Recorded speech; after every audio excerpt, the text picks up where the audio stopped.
Boa noite, irmãos. Boa noite, irmãs. Que a graça do Senhor Jesus seja mais uma vez sobre todos nós. Que nesse momento nós possamos nos concentrar nesse momento de louvor, de adoração, de exaltação ao nome do nosso Deus, porque Ele é digno disso e de muito mais. Que possamos oferecer o nosso melhor ao Senhor nesse momento. Vamos fazer a leitura da palavra de Deus no Salmo de número 46. Todo esse salmo. Salmo de número 46.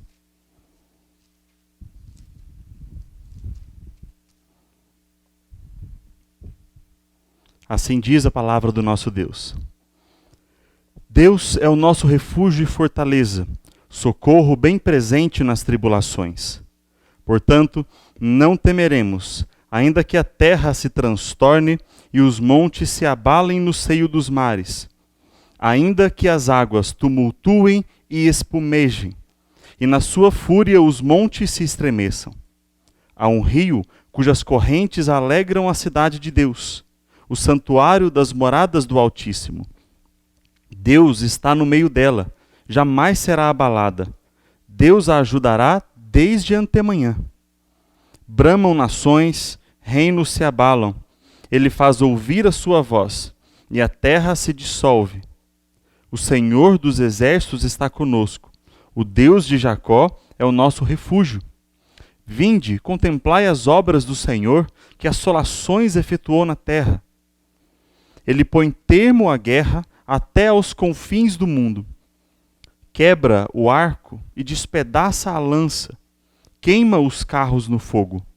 Aquietai-vos e sabei que eu sou Deus. Sou exaltado entre as nações, sou exaltado na terra. O Senhor dos exércitos está conosco. O Deus de Jacó é o nosso refúgio. Sabei que eu sou Deus. Sou exaltado entre as nações, sou exaltado na terra, diz o Senhor. A glória de Deus percorre todo esse universo e vai muito além do que o próprio Deus criou. Sabendo que Deus é tão magnífico e glorioso dessa maneira, vamos louvar o seu nome, vamos bendizê-lo através de um cântico que diz: Ele é exaltado.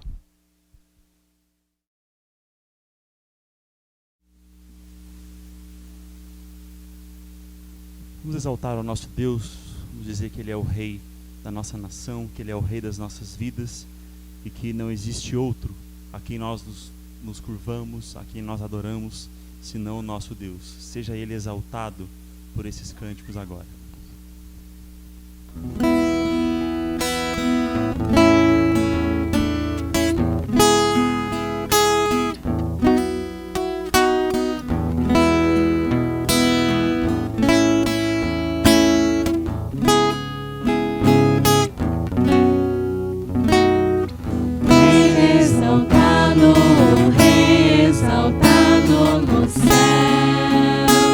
Eu louvarei, Ele exaltado.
Vamos orar nesse momento, irmãos, uma oração de louvor, de exaltação ao nome do nosso Deus.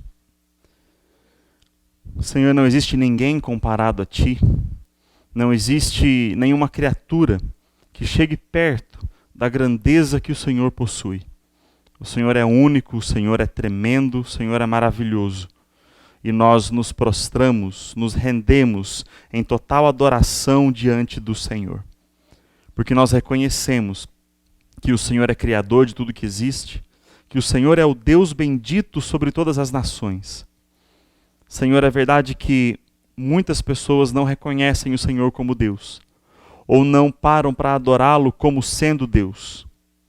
No entanto, nós que temos essa consciência, através da fé que nos foi concedida pelo Espírito Santo, nos voltamos para o Senhor nesse momento, para te adorar, para te bendizer e para dizer que o Senhor é um Deus grandioso e maravilhoso. Louvado seja o nome do Senhor, em nome de Cristo Jesus. Amém.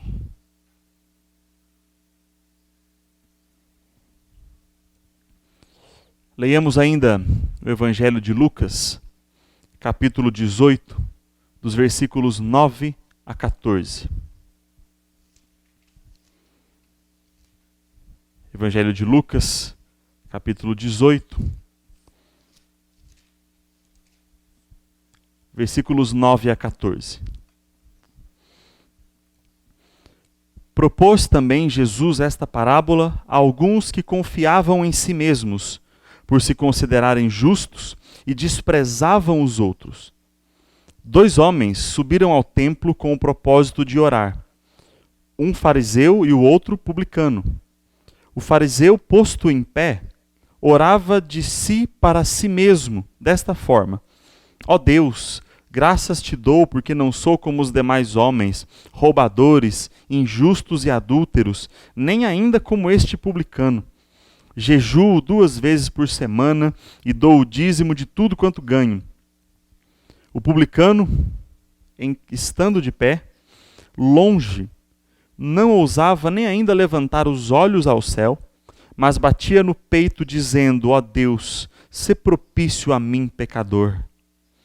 Digo-vos que este desceu justificado para a sua casa, e não aquele, porque todo o que se exalta será humilhado, mas o que se humilha será exaltado. Vamos nos colocar diante de Deus em mais um momento de oração, confessando a Ele os nossos pecados, reconhecendo as nossas falhas e, com base no que vimos nesse texto, nos humilhando perante o Senhor. A certeza de que aquele que se exalta, aquele que pensa ser alguma coisa, não é justificado por Deus, mas aquele que se humilha, reconhece os seus pecados, esse será exaltado, esse será contemplado com o favor do Senhor. Vamos orar nesse momento, confessando os nossos pecados, juntamente com a nossa irmã Adriana. Senhor, Deus querido, Deus bondoso, neste momento, Senhor, levamos nosso pensamento a Ti, Senhor, para Te pedir, Senhor, perdão pelos nossos pecados. O Senhor nos conhece, o Senhor sabe que somos falhos, e o Senhor sabe, Senhor, tudo aquilo que temos feito, Senhor, contra a Tua vontade, tudo aquilo que temos cometido, Senhor, que desagrada a Ti, Senhor. Senhor, neste momento, perdoa as nossas faltas, Senhor, sejam elas por palavra, por ação, por pensamento, mesmo aquele, Senhor, que nós não lembramos, Senhor, que o Senhor possa perdoar-nos, Senhor. Que o Senhor possa nos purificar, Senhor, para que possamos cada vez mais, Senhor, estarmos mais perto de Ti, Senhor, Te buscando, Senhor, Te louvando, Senhor. Senhor, também Te agradecemos neste momento pelo perdão dos nossos pecados, Senhor. Te agradecemos, Senhor, porque um dia, Senhor, Jesus Cristo morreu na cruz do Calvário, Senhor, para nos libertar do pecado, para nos fortalecer, Senhor, para nos dar, Senhor, a vida eterna contigo, Senhor. Ajuda-nos, Senhor, a cada dia mais, Senhor, a andarmos em novidade de vida, Senhor. Ajuda-nos, Senhor, a cada dia mais, Senhor, buscarmos a santidade, Senhor. Fica conosco, Senhor. Obrigado, Senhor, pela salvação através de Cristo Jesus, Senhor. Ajuda-nos, Senhor, a cada dia. Fale aos nossos corações, Senhor. Fica conosco durante todos os dias, Senhor. Nos abençoe e nos guarde, Senhor. É o que nós te pedimos e te agradecemos por tudo. Amém, Senhor. Abramos a palavra do Senhor em mais um texto. Texto de Lamentações de Jeremias. Capítulo 3. Versículos 22 e 23. Lamentações 3, versículos 22 e 23, a palavra do Senhor diz: As misericórdias do Senhor são a causa de não sermos consumidos, porque as suas misericórdias não têm fim. Renovam-se cada manhã, grande é a tua fidelidade. Se não fossem pelas misericórdias de Deus, nós já teríamos sido consumidos, destruídos totalmente por causa dos nossos pecados. Nenhuma única pessoa sequer se salvaria, porque não existe ninguém que não seja pecador. Mas toda vez que nós confessamos a Deus e nos arrependemos dos nossos pecados, Ele nos perdoa porque as suas misericórdias são muito maiores do que a soma das nossas iniquidades. Por isso nós vamos cantar o hino de número 79, Glória ao Salvador, que faz menção sobre essa maravilha de Deus, sobre o amor manifestado em Cristo Jesus, por seres tão pecadores como nós somos. Vamos louvar a Deus com esse hino.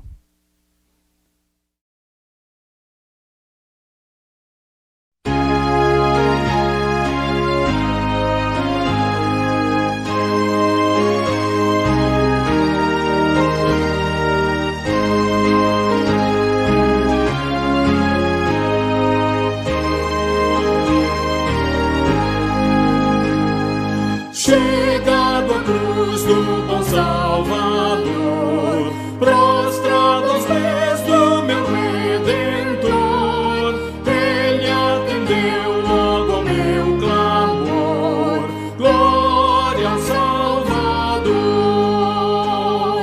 glória ao Salvador, glória ao Salvador. Eu sei que Cristo já me salvou. Glória ao Salvador.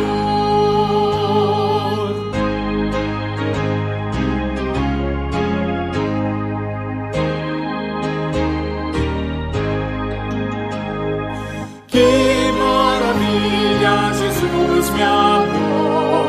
Tudo de graça me perdoou. Dos meus trilhões Ele me livrou. Glória ao Salvador, glória ao Salvador, glória ao Salvador. Eu sei que Cristo já me salvou. Glória ao Salvador.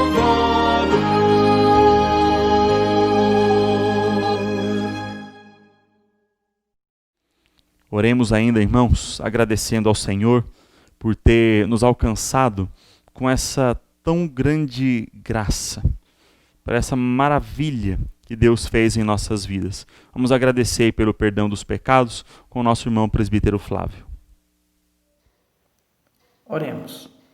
Senhor nosso Deus, nosso Pai, nós te louvamos, Senhor, porque o Senhor é um Deus maravilhoso, um Deus misericordioso, um Deus que cuida de nós, um Deus que tem nos sustentado a cada dia, Senhor, mesmo nos momentos mais difíceis de nossas vidas, Senhor. Nesse momento, Senhor, que estamos na Tua presença, Senhor, queremos colocar diante de Ti, Senhor, as nossas faltas, os nossos pecados, Senhor, porque somos falhos, Senhor, somos pecadores, Senhor. Muitas vezes, Senhor, não fazemos aquilo que é do Teu agrado, ou deixamos, Senhor, de obedecer a Tua palavra, Senhor, porque nós somos pecadores, Senhor. Nós somos falhos, Senhor, e queremos, Senhor, te pedir perdão, Senhor, em nome de Jesus Cristo, que derramou o seu precioso sangue, Senhor, para nos salvar e para nos libertar, Senhor. Te peço, Senhor, que nos ajude, Senhor, a sermos pessoas melhores, sermos pessoas que estejamos sempre dispostos a te servir, Senhor, te louvar, te adorar, em tudo que formos fazer, Senhor. Que o Senhor esteja conosco, Senhor, mostrando o seu caminho, mostrando a tua direção, Senhor. Livrando-nos de todo o mal, Senhor. Em nome de Jesus, Senhor, que eu oro e agradeço, Senhor, pelo perdão, Senhor. Amém. Quero convidar você a abrir a palavra do Senhor comigo no livro de Êxodo, capítulo 25, do qual leremos os versículos 31 a 40. Daremos continuidade à nossa série de sermões expositivos no tema Elementos do Tabernáculo. E hoje nós vamos extrair as lições para nós sobre o elemento candelabro de ouro. Êxodo, capítulo 25, versículos 31 a 40. Acompanhe o que diz a palavra do Senhor. Farás também um candelabro de ouro puro. De ouro batido se fará este candelabro. O seu pedestal, a sua haste, os seus cálices, as suas maçanetas e as suas flores formarão com ele uma só peça. 6 hastes sairão dos seus lados, 3 de um lado e 3 do outro. Numa haste haverá 3 cálices com formato de amêndoas, uma maçaneta e uma flor. E 3 cálices com formato de amêndoas na outra haste, uma maçaneta e uma flor. Assim serão as 6 hastes que saem do candelabro. Mas no candelabro mesmo haverá 4 cálices com formato de amêndoas, com suas maçanetas e suas flores. Haverá uma maçaneta sob 2 hastes que saem dele. E ainda uma maçaneta sob outras 2 hastes que saem dele. E ainda mais uma maçaneta sob 2 outras hastes que saem dele. Assim se fará com as 6 hastes que saem do candelabro. As suas maçanetas e as suas hastes serão do mesmo. Tudo será uma só peça, obra batida de ouro puro. Também lhe fará 7 lâmpadas, as quais se acenderão para alumiar defronte dele. As suas espevitadeiras e os seus apagadores serão de ouro puro. De 1 talento de ouro puro se fará o candelabro com todos estes utensílios. Vê, pois, que tudo faças segundo o modelo que te foi mostrado no monte. Oremos mais uma vez pedindo a instrução do Senhor e a sabedoria que vem do Espírito. Senhor, graças te damos por mais um momento em que podemos meditar na Tua Palavra e extrair dela lições importantes para as nossas vidas. E por isso, ó Deus, queremos te pedir neste momento que o Senhor venha abençoar cada um dos Teus filhos que ouvirá esta palavra, para que ela faça diferença nas nossas vidas, para que ela nos instrua e de fato nos faça conhecer um pouco mais do Senhor e aplicar nas nossas vidas a Tua vontade. Ilumina as nossas mentes e os nossos corações, para que a Tua palavra seja guardada em nós. Em nome de Cristo Jesus, que nós fazemos esse pedido ao Senhor. Amém. Meus irmãos, a luz e a escuridão são elementos que sempre representaram um confronto entre 2 aspectos opostos entre si. Ao observarmos com atenção, nós percebemos como que esses 2 elementos estão presentes em muitos contextos. Vejamos alguns exemplos aqui. O primeiro exemplo: alguns embates entre heróis e vilões. Isso em toda a história, em livros, em filmes, séries, etc., tanto fictícia quanto real, todos os vilões possuem um aspecto mais sombrio, mais escuro, enquanto os heróis já estão mais relacionados à luz, à claridade. Tanto que normalmente nós vemos cores mais claras nos heróis e cores mais escuras nos vilões. Um segundo exemplo são as histórias de terror e de suspense. Você já percebeu que nas histórias dessa categoria, tanto faz em livros, mas principalmente em filmes e séries, o cenário é quase sempre o mais escuro possível? A escuridão provoca muito maior tensões, né, e nervosismos aos espectadores, de maneira que tanto estes quanto as personagens da história anseiam por um momento de luz no meio do enredo. E um terceiro exemplo são já as situações reais da nossa vida, do nosso cotidiano. Nós podemos perceber que a maioria dos crimes, assaltos, sequestros, homicídios, a maioria acontece no período da noite, ou seja, em períodos de escuridão. E diante dessas realidades todas e muitas outras que nós vemos, é bastante natural que o ser humano tenha mais medo de escuridão do que ele sentiria em períodos de maior iluminação. Muitas pessoas ficam tensas durante blackouts. Muitas delas não conseguem dormir ou não conseguem nem ficar dentro de casa, mas saem pelas janelas, pelas sacadas ou mesmo na rua em momentos em que um blackout acontece. Outras delas nem sequer conseguem dormir se não tiver pelo menos alguma fonte de iluminação mais branda. Algumas não conseguem dormir na total escuridão. Irmãos, isso é algo muito natural. Tanto que a própria Bíblia, na própria palavra de Deus, nós encontramos esses elementos, luz e escuridão, simbolizando coisas boas e coisas ruins, respectivamente. A luz é de grande importância para nós. E ela traz algumas lições para a Igreja de Jesus Cristo, especialmente no que diz respeito às questões espirituais. Então, quais lições estão contidas no candelabro de ouro, nesse elemento que Deus mandou fazer para colocar no tabernáculo? O candelabro, ou então também chamado de candeeiro, né, tinha uma finalidade principal, que era promover luz, promover iluminação para o primeiro átrio interno do tabernáculo, chamado de Santo Lugar. Mas a sua história, a sua simbologia é muito mais profunda do que isso. Não é simplesmente uma questão de trazer luz, mas traz algumas lições ainda mais profundas, tanto para os israelitas quanto para a igreja nos dias de hoje. A luz é o aspecto central de todo o ensinamento trazido através do tabernáculo, através do candelabro do tabernáculo. Mas as suas particularidades, os seus detalhes, também acrescentam muito maior compreensão através desse elemento que Deus ordenou que se fizesse para colocar no tabernáculo. Sendo assim, irmãos, o candelabro de ouro nos traz mais um atributo do Messias, do Cristo prometido. E além dessa lição a respeito de Cristo, o candelabro é um dos elementos que mais se aproxima de nós, a Igreja do Senhor Jesus Cristo, trazendo algumas aplicações diretas para o povo de Deus. Diferente da Arca da Aliança, do propiciatório, da mesa dos pães da proposição, que tem as suas lições direcionadas exclusivamente para Cristo Jesus, o candelabro de ouro também se aplica a nós cristãos. E nós vamos ver de que maneira isso se aplica às nossas vidas.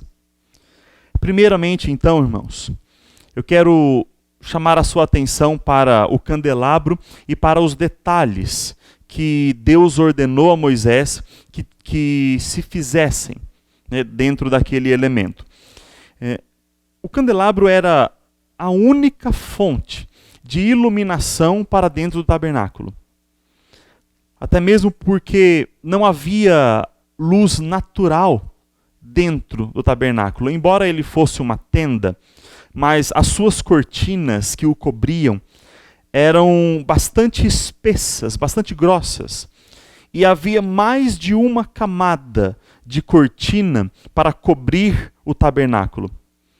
Dessa forma, a luz do sol não conseguia ultrapassar aquelas cortinas e promover iluminação natural dentro do tabernáculo durante o dia. Somente o candelabro é que proporcionava essa iluminação, e justamente por essa razão, é que ele deveria estar aceso o tempo todo, perpetuamente, continuamente. Ele não deveria ser apagado, a menos nos momentos em que Israel fosse montar acampamento ou desmontar acampamento e caminhar conforme a ordem de Deus. Mas enquanto eles estivessem parados num só lugar, o candelabro deveria estar sempre aceso, né? As lamparinas sobre o candelabro deveriam estar sempre acesas. E diferente de outros elementos que tiveram as suas medidas reveladas pelo Senhor em côvados, né, que, lembrando, cada côvado era aproximadamente 50 centímetros, o candelabro não teve essas medidas reveladas pelo Senhor. No entanto, irmãos, sendo ele construído de ouro puro, né, ele também não era feito de madeira para depois ser coberto de ouro, mas ele era feito exclusivamente de ouro, né, e de ouro batido, né, pelos ourives ali que Deus havia capacitado para isso. Deus ordenou a quantidade de ouro que deveria ser usada para construir aquele candelabro. E a quantidade era exatamente de 1 talento de ouro. 1 talento de ouro que era equivalente a aproximadamente 34 quilos. Então essa medida de ouro deveria ser, obviamente, derretida e moldada de acordo com a instrução que Deus havia dado a Moisés. Então, embora não tivesse aí a medida do candelabro, mas Deus havia dado vários detalhes para o design daquele elemento, de forma que até mesmo o seu tamanho havia sido estabelecido por Deus. E nos chama a atenção o fato de que esse candelabro tinha um formato que lembrava, que se remetia a uma árvore de amêndoas, ou uma amendoeira. Havia uma haste central, o que era chamado de fato de candelabro ali, e essa haste central estava sobre um pedestal que servia como base para a sustentação e o equilíbrio do candelabro. E dessa haste central saíam outras 6 hastes, 3 de cada lado. A haste central, então, era como se fosse o tronco da amendoeira. E as laterais representavam ali os seus galhos. Ou então as suas varas.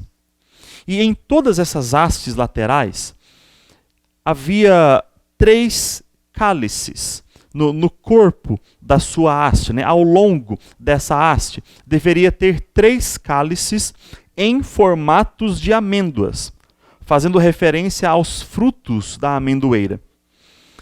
Havia também em cada uma dessas hastes uma maçaneta, que era um tipo de suporte para as lamparinas, e uma flor, né, representando também, obviamente, o momento do florescer da amendoeira. E na haste central era diferente porque havia 4 cálices em formato de amêndoas em vez de 3, como nas outras hastes. Tudo isso tinha o objetivo do quê? De representar uma amendoeira bastante frutífera, com os seus frutos, com as suas flores, e isso de fato apontando para a obra do Senhor Jesus Cristo. Conforme nós vemos na profecia de Isaías, o Messias viria o fruto do seu trabalho e ficaria satisfeito. Essas amêndoas então representavam ali o fruto da obra do Messias. E por que uma amendoeira? Nós não temos total convicção a respeito disso, porque a palavra do Senhor não traz esse detalhe a nós, mas a amendoeira era uma árvore bastante conhecida ali na região oriental, sendo ela a primeira árvore que florescia no ano. Por causa disso, alguns tinham a amendoeira como símbolo de uma nova vida, por ser a primeira a dar as suas flores. E nova vida, o que era justamente a promessa através do Messias. Bom, irmãos, assim Deus deixou bastante claro a Moisés a maneira com a qual o candelabro deveria ser construído, Por isso nós vemos no versículo de número 40 as palavras do Senhor assim: vê, pois, que tudo faças segundo o modelo que te foi mostrado no monte. E era justamente porque o candelabro não era um simples elemento para trazer iluminação ao tabernáculo, mas ele representava o Messias, que era de extrema importância que Moisés seguisse todos os detalhes que Deus havia dado a respeito de como construir o candelabro de ouro. Ele não era apenas um castiçal. Ele era uma representação do Messias, um atributo do Messias que está relacionado à questão da luz, à questão da iluminação. E desse modo, irmãos, é que a luz se torna um elemento tão importante para as nossas vidas. Se nós olharmos para todo o contexto bíblico, nós vamos ver em diversos lugares como que a Bíblia traz esse contraste entre luz e trevas. E essa é a segunda parte importante que nós precisamos entender a partir da mensagem do candelabro de ouro. Vejamos então no contexto bíblico o contraste que é estabelecido entre a luz e as trevas. Nós encontramos referências em vários lugares da palavra de Deus, irmãos. E Salomão mesmo fez a seguinte comparação entre luz e trevas no livro de Eclesiastes, capítulo 2, versículo 13. Esse texto diz assim a nós: então, vi que a sabedoria é mais proveitosa que a estultícia, quanto a luz traz mais proveito do que as trevas. A luz é melhor que as trevas, tanto quanto a sabedoria é mais importante do que a estultícia, ou do que a tolice, ou do que a ignorância. Nós encontramos também uma palavra proferida diretamente da parte de Deus, através do profeta Isaías, envolvendo esses dois elementos. Vejamos lá no livro de Isaías, capítulo 45, versículo 7, a palavra do Senhor que nos diz assim: eu formo a luz e crio as trevas. Faço a paz e crio o mal. Eu, o Senhor, faço todas estas coisas. Irmãos, primeiro é importante nós entendermos aqui que quando Deus diz que Ele forma a luz e as trevas, faz a paz e cria o mal, Ele não quis dizer que Ele é o autor do mal personificado. Deus não é o criador do mal, das coisas ruins que existem. Isso nem sequer seria possível, uma vez que a natureza de Deus não possui qualquer aspecto de maldade, qualquer vestígio de maligno. Esse mal criado por Deus aqui, analisando o contexto dessa passagem de Isaías, é justamente o castigo, a punição que Deus derramaria sobre o seu povo por causa da rebeldia deste, por causa da desobediência de Israel. E por mais que essa atitude de Deus fosse para promover algo bom, para promover disciplina, para promover uma correção sobre o povo, momentaneamente aquela seria uma experiência ruim, uma experiência dolorosa. E é essa experiência dolorosa que foi comparada às trevas, ou ao mal. Então, quando Deus diz que eu faço as trevas, eu crio o mal, Ele quis dizer que era o próprio Deus que iria proporcionar momentos ruins, momentos de escuridão, momentos de dores na vida do seu povo. Isso para que o seu povo se arrependesse dos seus pecados. O fruto era bom, mas o meio seria doloroso. É isso o que Deus quis dizer. E aí nós vemos nesse contexto a palavra do Senhor também comparando momentos difíceis com escuridão. Enquanto os momentos bons são representados pela luz. Uma outra pessoa no contexto bíblico a fazer a comparação entre a luz e as trevas foi Jó. no momento em que ele estava sofrendo por causa das suas enfermidades, por toda aquela desgraça que caiu sobre ele. Jó diz assim, no livro de Jó, capítulo 30, versículo 26. Aguardava eu o bem, e eis que me veio o mal. Esperava a luz, veio-me a escuridão. Então, mais uma vez, nós encontramos uma referência bíblica, comparando momentos difíceis com escuridão, enquanto momentos bons são comparados com a luz. Essas referências, irmãos, não são encontradas apenas no Velho Testamento, mas são encontradas no Novo Testamento também. Veja que Jesus disse, conforme registrado em Mateus capítulo 6, versículos 22 e 23, diz assim: são os olhos a lâmpada do corpo, ou a iluminação do corpo. Se os teus olhos forem bons, todo o teu corpo será luminoso. Se, porém, os teus olhos forem maus, todo o teu corpo estará em trevas. Portanto, caso a luz que há em ti sejam trevas, que grande trevas serão. Aqueles que vivem distantes da palavra de Deus são comparados a cegos. Cegos que nunca enxergam a luz. Cegos que vivem continuamente na escuridão, nas trevas. E em sentido espiritual, quando a Escritura diz que todo o corpo estará em trevas, isso quer dizer que estará distante da bondade de Deus. Então nós vemos a palavra do Senhor usando a questão das trevas para o caminho distante do Senhor, enquanto a luz é o caminho que está próximo de Deus. É o caminho do conhecimento, é o caminho da sabedoria, enquanto a escuridão é o caminho da ignorância, é o caminho da tolice. Tal é a pessoa que vive longe do Senhor, que não crê no Senhor, que não busca, que vive como se Deus não existisse ou como se Deus não fosse importante. O resultado disso é grave, irmãos.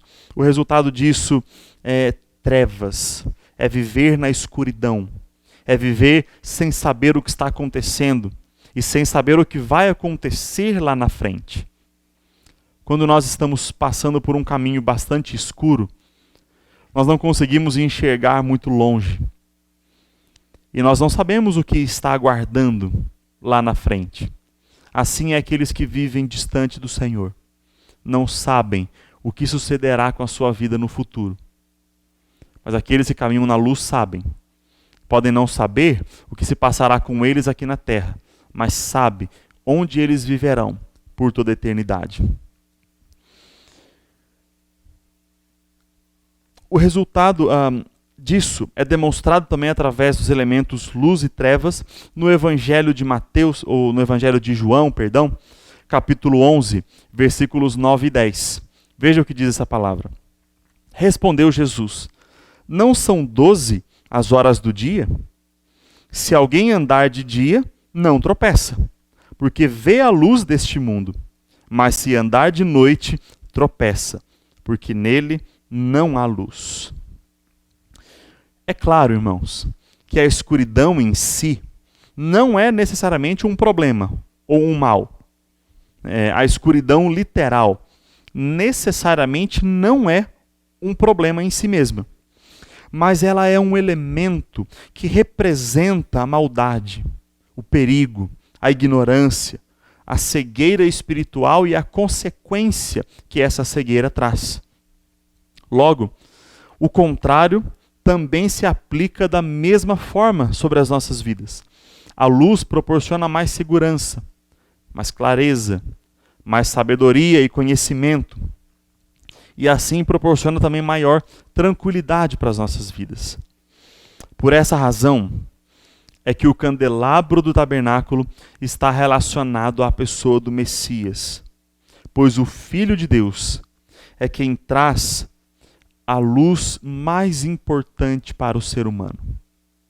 O Filho de Deus é que traz o maior conhecimento, a maior sabedoria e o que nós mais precisamos para as nossas vidas. A terceira parte dessa mensagem, então, vai nos mostrar agora de forma mais clara a relação entre a pessoa de Jesus com o elemento luz.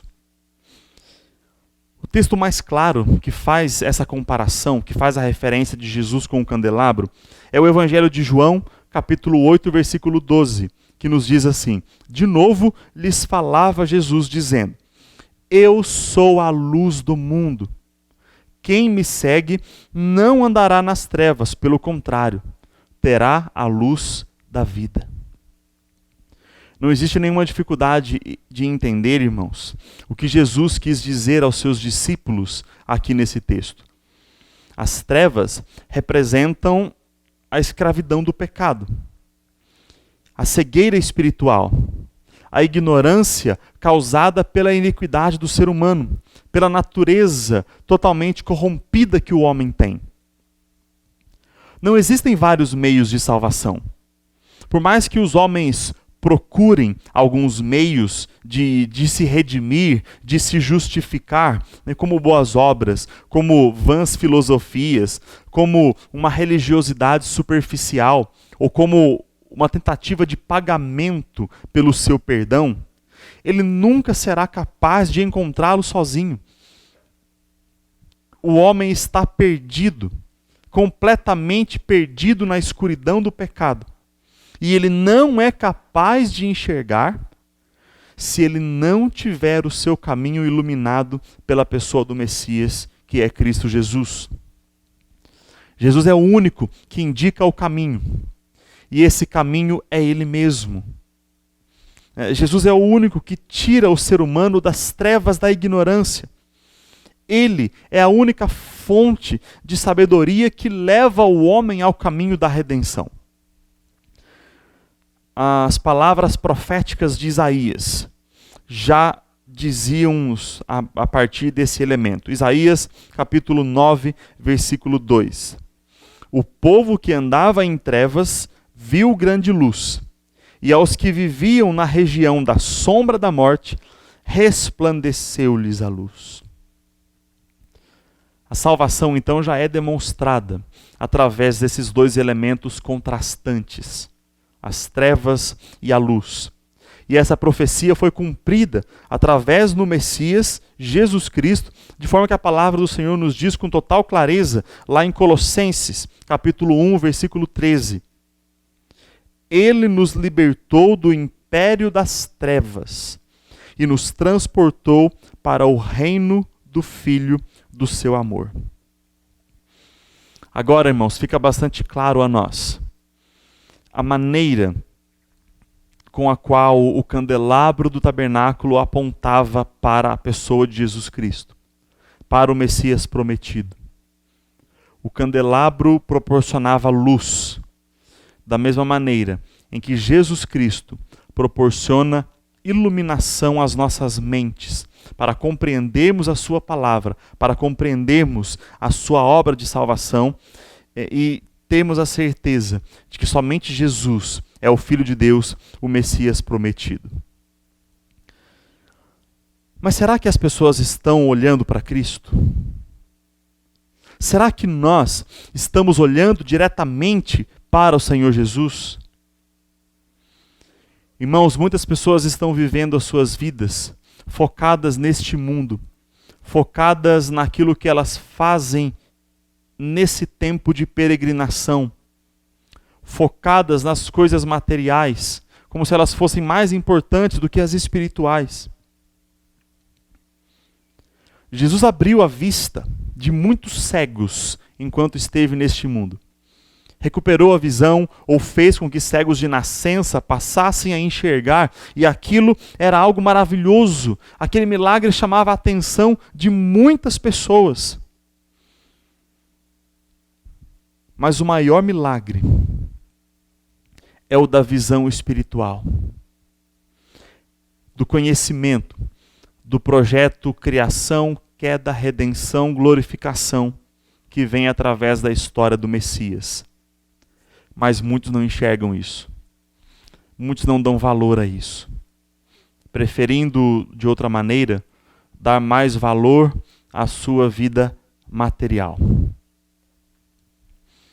Talvez você pense, não é de se estranhar como muitas pessoas leem a Bíblia, mas ainda assim não entendem aquilo que ela diz.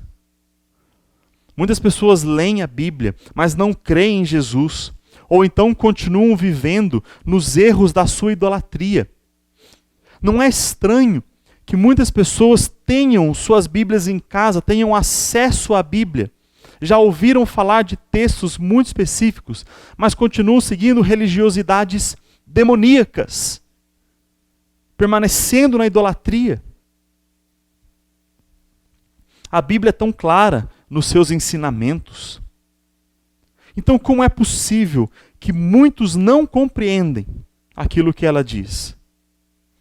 Meus irmãos, a falta de compreensão da palavra de Deus se dá justamente pela falta de iluminação aos olhos espirituais daqueles que a leem. Então, uma pessoa sem a iluminação que vem do Espírito Santo pode ler a Bíblia, pode ler as Escrituras de capa a capa mais de uma vez e ainda não vai conseguir entender a mensagem do Evangelho contida neste livro. Somente se Jesus abrir os seus olhos da fé, é que essas pessoas poderão compreender o que de fato a palavra do Senhor nos ensina. Olha que interessante que diz o seguinte texto da palavra de Deus. Efésios, capítulo 1, dos versículos 16 a 18. Efésios 1, 16 a 18. Não cesso de dar graças por vós, fazendo menção de vós nas minhas orações, para que o Deus de nosso Senhor Jesus Cristo, o Pai da glória, vos conceda espírito de sabedoria e de revelação no pleno conhecimento dele, iluminados os olhos do vosso coração, para saberdes qual é a esperança do seu chamamento, qual a riqueza da glória da sua herança nos santos. Iluminados os vossos olhos. Mais uma vez o elemento luz aparece como essencial, como fundamental aqui para compreender a palavra de Deus. Jesus é essa luz. E se você compreendeu a palavra de Deus, é porque você teve os seus olhos da fé iluminados pelo Senhor. Sem essa compreensão da palavra, irmãos, o ser humano ainda permanece cego, totalmente perdido no meio da escuridão do seu pecado. E no meio dessa escuridão, ele não sabe para onde ir, ele não sabe o que fazer, ele não sabe o que esperar do seu futuro, porque ele não enxerga. Muitos ainda estão presos nessa cegueira espiritual, perdidos nas trevas do pecado. Jesus é a única luz que verdadeiramente liberta. Nós cremos nele. Nós fomos libertos por Jesus. Nós enxergamos porque os nossos olhos foram iluminados. E recebemos o dom da sabedoria da palavra de Deus. Porém, diante do fato de que muitas pessoas ainda estão perdidas no meio dos seus pecados, nós cristãos, a igreja do Senhor Jesus Cristo na terra, temos um chamado a cumprir. E é aqui que o candelabro de ouro do tabernáculo faz referência não só à pessoa de Jesus Cristo, mas ao seu povo, mas à sua igreja de forma geral. A última parte dessa mensagem, então, tem para nos ensinar a relação da igreja do Senhor Jesus Cristo com o candelabro. Veja que interessante o texto de Apocalipse, capítulo 1, versículo 20. Quanto ao mistério das 7 estrelas que viste na minha mão direita e aos 7 candeeiros de ouro, as 7 estrelas são os anjos das 7 igrejas e os 7 candeeiros são as 7 igrejas. O livro de Apocalipse é quase que totalmente simbólico, quase na sua totalidade. E usando de muitos símbolos, nós encontramos aí o candeeiro, que é a mesma coisa que um candelabro, exatamente a mesma coisa. Nós encontramos esse símbolo representando a igreja do Senhor Jesus Cristo. Nós encontramos esse símbolo representando o povo de Cristo, todos os cristãos, formando a igreja cristã, que é uma igreja só. Todos aqueles que creem de fato no Senhor Jesus Cristo. Não existem problemas em haver diversas denominações nessa terra, mas nós precisamos entender que a igreja de Jesus é uma igreja só. E ela é representada pelas 7 igrejas que estavam ali na Ásia, chamadas de candeeiro de Deus. E olha o que isso traz de ensinamento, olhando para outro texto bíblico, o Evangelho de Mateus, capítulo 5, versículos 14 a 16. Vós sois a luz do mundo. Não se pode esconder a cidade edificada sobre um monte, nem se acende uma candeia para colocá-la debaixo do alqueire, mas no velador, e alumia a todos os que se encontram na casa. Assim brilhe também a vossa luz diante dos homens, para que vejam as vossas boas obras e glorifiquem a vosso Pai que está nos céus. Irmãos, a igreja de Jesus Cristo é chamada para pregar o evangelho da salvação, para anunciar Cristo como a luz que tira o ser humano das trevas do pecado. Todos os cristãos são chamados a anunciar o evangelho, sabendo que o mundo jaz em trevas. Muitas pessoas estão cegas, perdidas, sem saber o que fazer. E por essa razão é que os cristãos são chamados de luz do mundo. Não que os cristãos tenham luz própria em si mesmos, porque eles não têm. Mas os cristãos carregam sobre si a luz de Jesus Cristo, que abre os olhos daqueles que estão cegos. Então, de que maneira a igreja de Jesus é chamada para refletir essa luz? Basicamente, irmãos, de 2 maneiras. A primeira é sendo uma testemunha viva de Jesus Cristo neste mundo. Refletindo a pessoa de Jesus Cristo nesse mundo. E isso os cristãos fazem através do seu procedimento exemplar, através da sua vivência, vivendo com base nos princípios da palavra de Deus, e não de acordo com as filosofias desse mundo, não de acordo com as iniquidades deste mundo.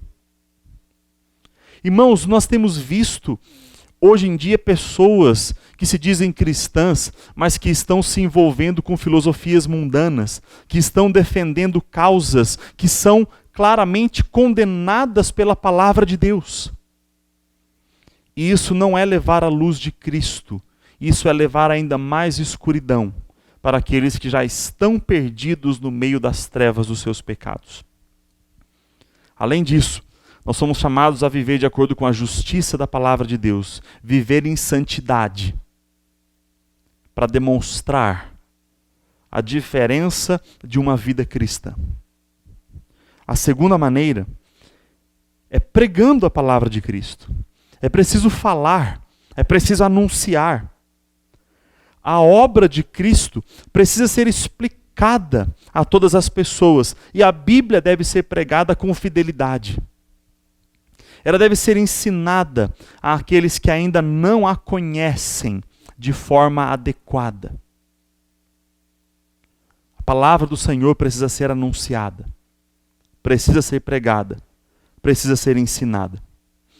Assim, o candelabro é uma ilustração perfeita para a igreja do Senhor Jesus Cristo, porque o candelabro em si não proporciona iluminação, mas o candelabro é apenas o suporte para que se coloquem lâmpadas ou lamparinas sobre ele. E essas lamparinas irão promover a iluminação. Nesse caso, Jesus é a luz.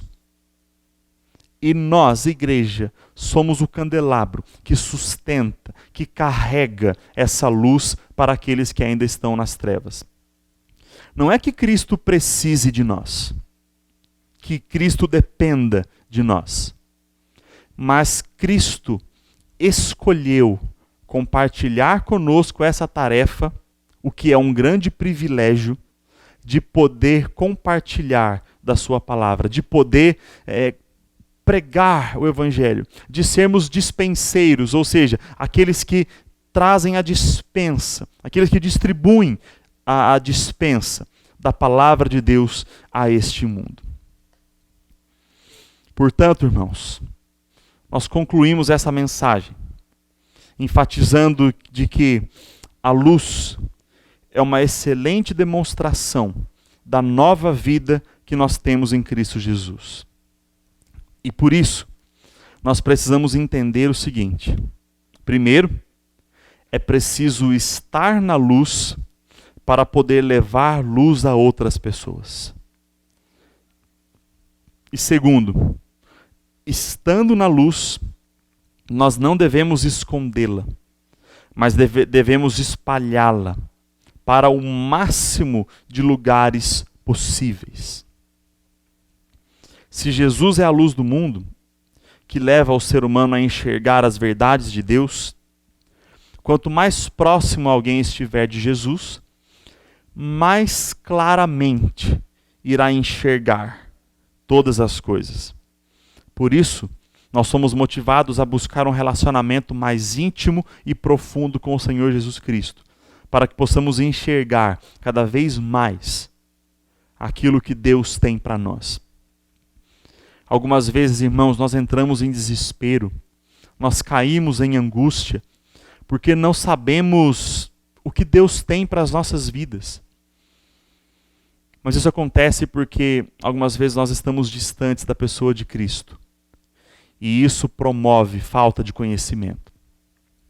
Precisamos nos aproximar do Senhor Jesus e nós enxergaremos com maior clareza os propósitos do Senhor para as nossas vidas. E por fim, eu quero deixar bastante claro aqui, irmãos, que o que esse mundo mais precisa não é de obras de caridade. Não é de uma sociedade mais justa, mais acolhedora. Não é de paz e de harmonia nesta terra. Eu não quero dizer que essas coisas não são importantes, elas são. E nós precisamos sim buscar essas coisas porque elas valem a pena. Mas o que eu quero dizer aqui é que essas coisas são secundárias. Porque o que há de mais importante do que fazermos obras de caridade, mais importante do que buscarmos uma sociedade mais justa e acolhedora, o que esse mundo mais precisa é de Jesus Cristo. E cabe a nós, irmãos, anunciá-lo com todo o nosso vigor e com toda a nossa dedicação. Assim, que a luz de Cristo resplandeça cada vez mais nas nossas vidas. E que essa luz seja espalhada por nós, por todos os lugares onde estivermos e tivermos condições de alcançar. Que Deus te abençoe e que a luz de Cristo ilumine o seu caminho para que você não tropece no seu caminhar. Em nome de Jesus, que Deus te abençoe. Amém. Vamos orar mais uma vez? Querido Senhor, obrigado pela Tua palavra. Obrigado pela clareza com que o Senhor nos ensina todas estas coisas. Continua sempre iluminando as nossas mentes e os nossos corações para entendermos aquilo que o Senhor tem para nós e vivermos de uma maneira que glorifique e bendiga o nome do Senhor. Obrigado porque o Senhor iluminou o nosso caminho, nos tirou das trevas através de Jesus Cristo. E agora que nós possamos anunciar essas boas novas de salvação, de luz, da pessoa de Jesus Cristo, para muitas outras pessoas. Usa a Tua igreja, Senhor, para que sejamos exemplo e para que anunciemos as verdades do Senhor. Em nome de Cristo Jesus é que nós oramos. Amém. E assim, meus irmãos queridos, que a graça maravilhosa do nosso Senhor e Salvador Jesus Cristo, que o amor de Deus, o nosso Pai eterno, e que a comunhão, a consolação, e que a paz do Santo Espírito de Deus estejam sobre todos vós e sobre toda a igreja cristã espalhada pela face desta terra, hoje e para todo sempre. Amém.